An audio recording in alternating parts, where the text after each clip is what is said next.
Subscribe and watch a heart-wrenching horror story. Don't forget to press the bell icon without panicking.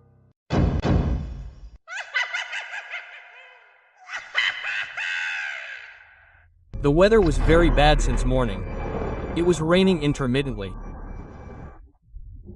The clouds had covered the sky as if the sky was wrapped in a black sheet. A cool breeze was blowing. Ankit was missing his village a lot while watching the rain from the window of the college hostel. The big peepal tree in front was getting drenched in the rain without moving. Seeing that tree, he was remembering the peepal tree of his village. So many things were said about that tree in the entire village. Some say that ghosts live on it. Some say that some ghost has made his home on it. It is also said that on the day of Amavasya, many souls crawl down from that tree like lizards and dance in a naked state. The people of the village say that on this day the souls hunt their prey after dancing. The next morning of Amavasya, blood was found spilled under that tree. For centuries, there has been a belief that ghosts and vampires reside on the peepal tree. Ankit was thinking in his mind whether ghosts also reside on this peepal tree standing in the hostel. Just then someone knocked on the door of his room from outside. When he opened the door, a boy of his age named Neeraj was standing in front of him. "Hi, I am Neeraj. This room is mine. I mean, both of us will share this room. What is your name?" "I am Ankit. The biggest engineering college of the city. How does it look from inside?" Neeraj and Ankit both saw it for the first time. Both of them were from the village. Both of them had got good ranks in the engineering test. That is why they got this college. Ankit's department was civil and Neeraj's was electrical. Soon both of them became very good friends. Ankit was the son of a poor farmer. His father had a lot of debt. He got admission in such a good college due to scholarship. Still, he did not want to take admission. He wanted to help his father. But his father did not want his son to see the same debt-filled life that he had seen. So he made Ankit swear on his head and sent him to the city to study. Ankit had told all these things to Neeraj. Neeraj's story was also similar. That's why they both got along well. But these days Neeraj was a bit troubled. Ankit tried to ask him many times but he would not tell anything. His behavior had changed a bit. Many times he would stay awake at night and keep staring at that peepal tree. One day when he came to the hostel room from college, his head was bandaged. Ankit tried a lot to ask him how did he get this injury. But Neeraj did not say anything. Ankit also noticed that Neeraj was very scared these days. He would get startled at small things. Even the sound of notifications on his mobile had started bothering him. That's why he kept the notifications off. His phone was also always on silent mode. It was a night of Amavasya. It was midnight. But Ankit was still sitting on the study table and studying. He was very much interested in studies. He was the hero of his department. All the professors and students used to give his example. Girls used to find excuses to talk to Ankit. Ankit was lost in his studies when suddenly he heard the sound of opening the window of his room. Strong wind started coming in from the window. He got up to close the window and said to himself that there is a very strong wind. It seems that is why this window has opened. How many times I have told the department to close this window but no one listens. He looked out of the window and saw that there was really a strong wind blowing outside.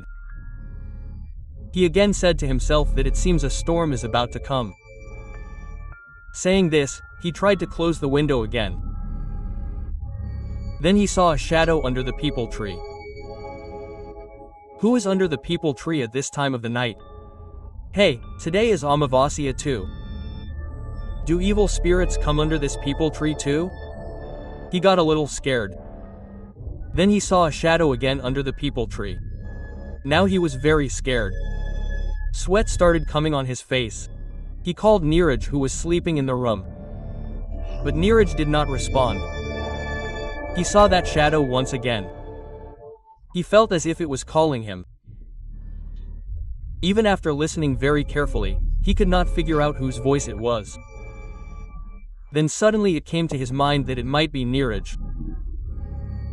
Ankit looked towards his bed. Neeraj was not there. Suddenly he was filled with unknown fear. It might be Neeraj. But what is he doing there? Is the same thing happening to him too? Ankit ran downstairs. His heart was beating fast. He went near the tree. What he was afraid of was happening to Neeraj. Neeraj was sitting under the peepal tree with his eyes closed. There was a white circle around him. A small Haven Kund was kept in front of him. While offering sacrifice in that Haven Kund, he was mumbling only one thing. "O evil spirits, come to me.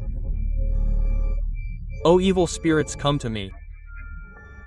O love of people, come to me. Come quickly." Just then there was a movement on the peepal tree. The sound of two dogs crying was coming. Suddenly 3 shadows jumped from the top of the tree right next to Neeraj. Neeraj's eyes opened in fear at the sound of a thud. He saw 3 shadows wrapped in black clothes standing in front of him. Blood was dripping from their mouths. They also had a big piece of meat in their hands. Perhaps it was a piece of the body of a buffalo. Seeing their terrifying face, Neeraj's body became as cold as ice. He wanted to scream. But it seemed as if he had suddenly lost the power of speech.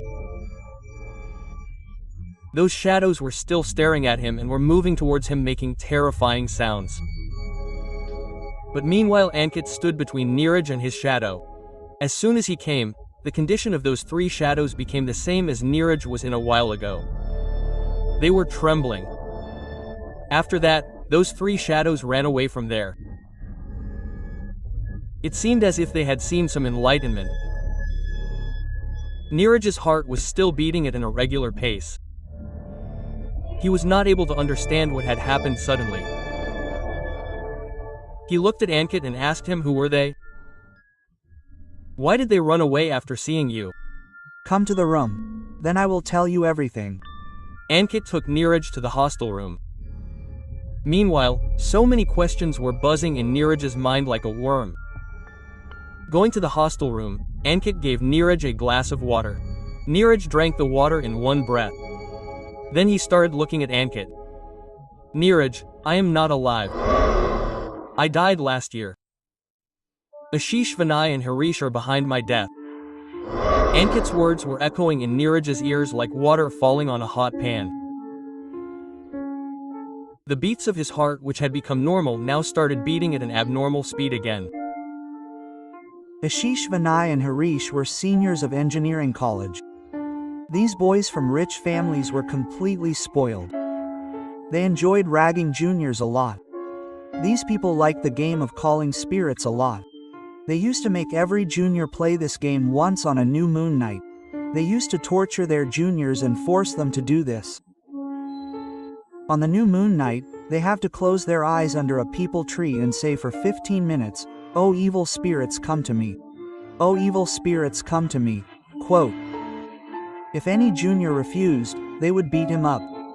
They would spread wrong things about him in the college like coward, fatu, etc. Tired of this, the juniors had to agree to their words. Out of fear of them, the juniors would come under the tree and repeat what they said. When they would close their eyes and repeat this, then suddenly they would jump from the tree and come to them. Now, if someone suddenly saw them in this guise, he would get scared and start running away screaming. These 3 would be very happy to see him. They used to enjoy this work a lot. After that, these 3 would make videos of the juniors running away with their mobile phones. After making the videos, these 3 would repeatedly blackmail the juniors, saying that they would make their video viral. The whole college will know how useless you are. If you don't want the video to go viral, you will have to do whatever we want. After that, they would make the juniors fulfill their stupid demands. These demands would include bringing cigarettes and alcohol from outside the college, preparing their assignments and washing clothes. Now, anyone would value his respect, so he would agree to their demands. They did the same with me too, but I turned out to be weak at heart. I got a heart attack due to their threats and I died. The ragging of Ashish, Vinay and Harish had proved to be too much for them. Innocent Ankit was lying dead under the tree. Those three understood that they were badly trapped and would be jailed. So, they threw Ankit's body in the drain outside the city overnight. Later, when the college people found Ankit's body, they spread rumors that Ankit had committed suicide due to the pressure of studies. My body is gone. But since that day my soul is wandering here. Neeraj, if I want, I can kill these three anytime, but I will not get freedom from them. I want our college campus to be free from the disease of ragging so that tomorrow no other Ankit dies. I want you to tell all these things to Principal Sir. These boys should be punished. Otherwise yesterday I was there, today you were there, tomorrow it will be someone else's turn. Neeraj went to Principal Sir's house at the same time. Told him everything. Principal Sir did not believe it at first, but Neeraj told that Ankit himself told him all these things and Ankit is present in this room right now. He is listening to our conversation. Principal Sir was a little suspicious on Ankit's death, that such a brilliant boy cannot commit suicide due to pressure of studies. But then he thought that who knows, there might be some pressure on Ankit from inside. At midnight the sound of police car siren was echoing in the campus. Ashish, Vinay and Harish were handcuffed and the police had made them sit in their car. At first they denied all these things. But the whole truth came out due to the police baton and Ankit's testimony. The police car was taking them out of the campus. The old people tree was being left behind. Neeraj's eyes were searching for Ankit. But he was nowhere to be seen. Friends, has anyone ever spoken to you after death? Sounds strange, right? This is what happened with my family. A cement truck is about to arrive. The owner told me so. Work was going on to build a big apartment. Our job there was to make hot vada pav on a frying pan and send pakodas and vada pav to the laborers. That business of ours was also started at the new site. The builder gave us a new place to live and it was our job to take care of the material coming to the construction site. This place was located on the outskirts of the village. The place was quite deserted. Laborers used to come in the morning and leave in the evening. We had to stay till night to keep an eye on the material coming. Sometimes sand, sometimes cement and sometimes iron rods used to come. There were 6 people in our family. That is Vishal. My father Namdev, mother Saku, my wife Rani, my younger sister Tanu and younger brother Raja were living at that place. We had been there for 2-3 days. It was a full moon night. We used to go to defecate at a distance of 500 meters from the construction site. It was nighttime. It was around 10:30. The sand truck was to arrive between 11 and 11:30. Both Raja and I took the bucket and set out. We were making our way through the bushes.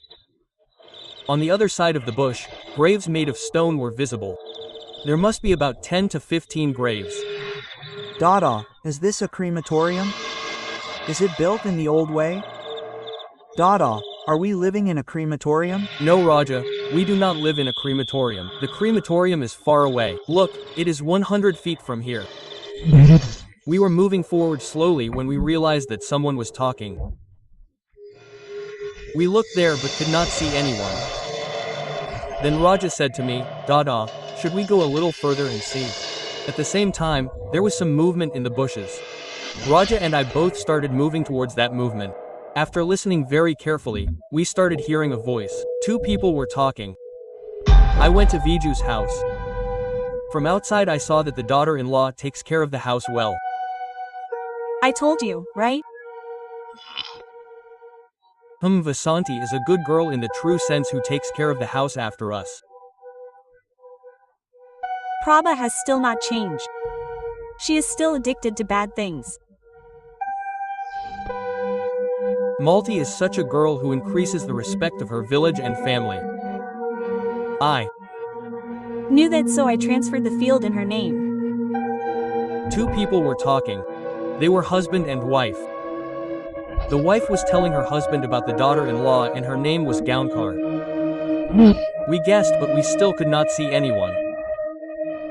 But their conversation was clearly audible.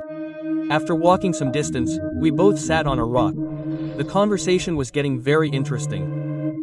Raja said, "Why have the old husband and wife come in such a dense darkness so late at night in a place like crematorium?" At that time a thought came to my mind. We cannot see those people but can hear them. Are these real people, or is there some other power? On the other side, two people were seen sitting on a stick in the bushes. Raja and I both looked back and they disappeared. We both reached that place. There were two graves nearby. I looked in the light of the torch. There was something scratched on that grave. Nana Sahib Rajveer Khoenchha. Birth 1940 to death 7.5195. There was another grave next to it on which a name was written, Sunita Nana Sahib Khoenchha. Birth 1950, death 75,195. We looked at the date and both of us were surprised because the name of the husband and wife who were talking was Khoenchha. We had heard this. I felt that I had heard this name some time ago. Raja said that means the people who were talking here were both ghosts. Both of them died on the same day. This was known from the date written on it. Dada, we should leave from here quietly. This is a crematorium. We should leave from here now.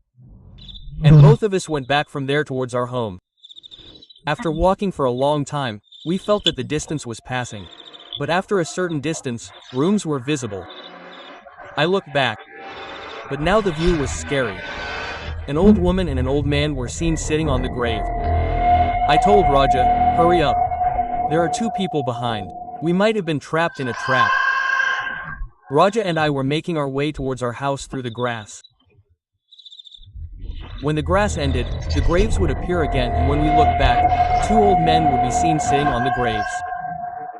This game continued for 1 hour. Finally, we both got tired and hid behind a tree. There we saw the remaining 2-3 graves moving a little. She was also saying that, "If you had listened to mother and father, this would not have happened. We have lost our lives because of mother and father. Do not forget this, Malti." After listening to this conversation, I realized that these are the son and daughter-in-law of this Khoenchha family. But talking about the grave did not suit my mind. Raja was so scared that he did not know what to do. He sat with his fingers in his ears and said, "I do not want to hear anything. Dada, ghosts are everywhere and we are doing the same. Do something to get out of this crematorium." We are stuck in a strange cycle. This is called deception. Let this time pass. We will leave from here as soon as we get a chance. 2 hours had passed. No matter how much we walked, we would reach near that grave. We had heard the conversation between Malti and her husband and her mother-in-law. Thinking that the time must have ended, I started walking. After walking some distance, I saw the house. We reached our house.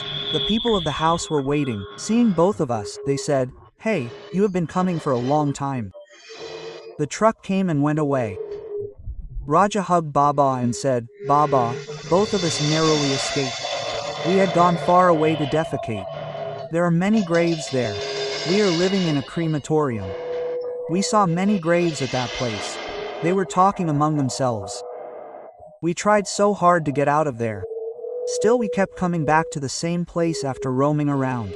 We saw news that said, one should not go to such an unknown place late at night. Quote, but you people don't listen to us. Let's go inside now. It was 1 o'clock in the clock. Tanu and Ronnie were very scared along with us. We all fell asleep together. After some time, some whispering started coming from outside the door. Now we all got even more scared. We listened carefully. 4 people were arguing outside. I told Raja that the same sound that we had heard some time ago is coming now. Yes, Dada, you are right. It seems to be the voice of Malti and her husband. Now everyone in the house started waking up one by one. What kind of sound is coming from outside? Who is talking?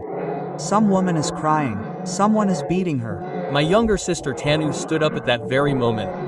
She said, "I am feeling very scared. Do something." Quote. Now all the people of the house woke up and went forward to see who was outside the door. Father opened the door and seeing the scene outside, the ground slipped under his feet. I looked outside to see my father and I also got scared. 4 graves were visible in the courtyard outside. All the 4 graves were discussing among themselves. How did they come here and why? Nothing was understood. All of us at home were very scared. The sound of the woman crying was increasing continuously.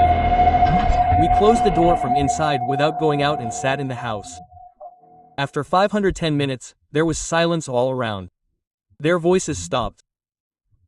We thought that maybe this time had ended and the outside environment became fine. My father said, "Son, there is a time in which we see, hear and feel such strange things." Then Raja said, "Father, we are living in the crematorium.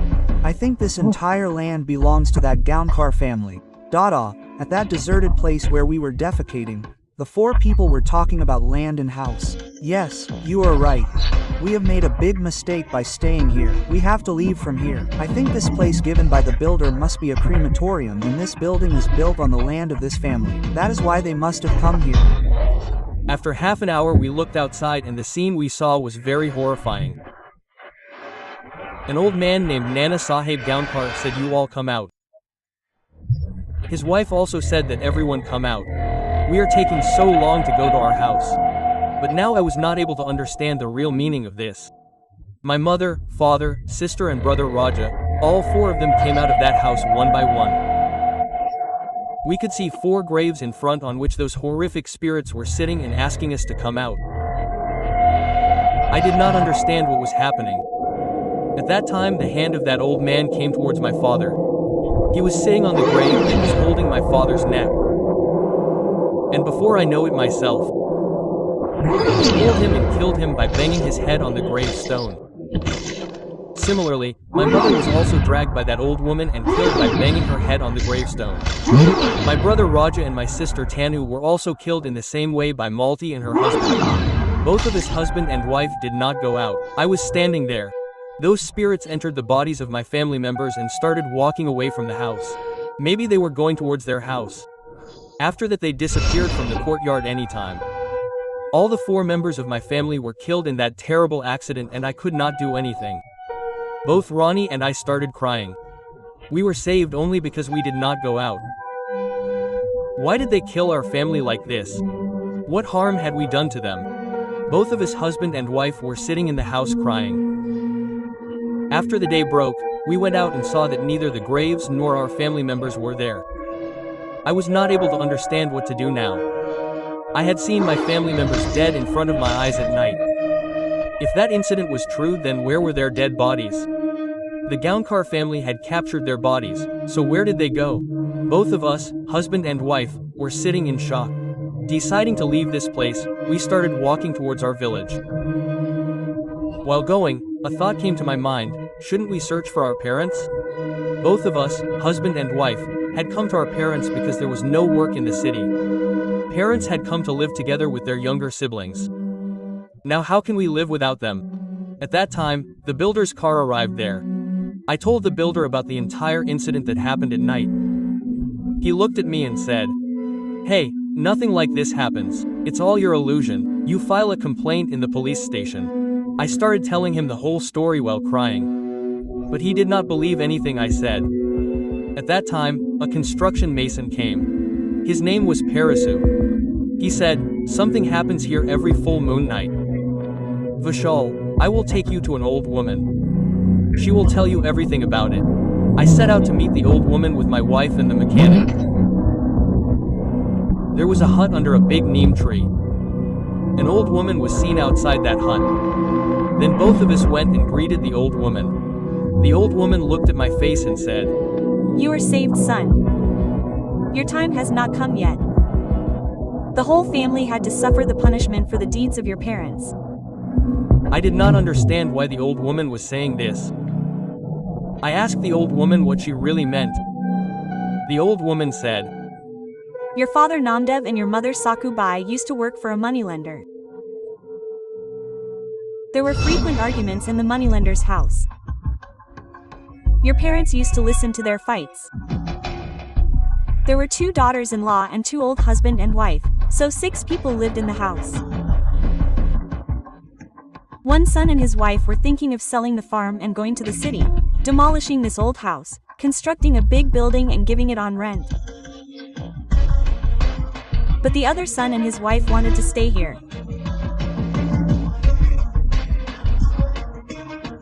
One day, in greed for money, your parents mixed poison in their food and killed the whole family and spread the false news of suicide in the whole village.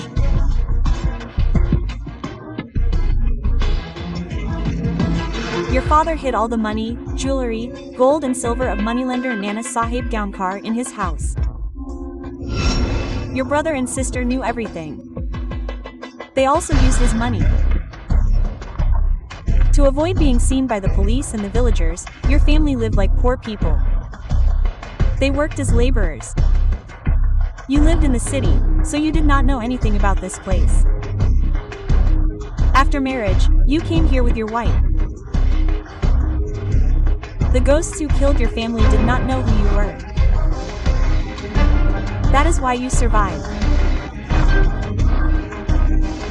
After the death of Gaunkar family, their graves were made in this jag outside this village, and somehow your family got work at this dam construction site, and that incident was also committed by your parents on the night of the full moon. That is why on this very night, the people of that family killed your family and took revenge. The greed for money, wealth and property is so bad that it takes a person to any level. But destiny has its own way of doing things. If you like this story, then subscribe to us. Do follow our Instagram and Facebook page. And yes, friends, don't forget to subscribe.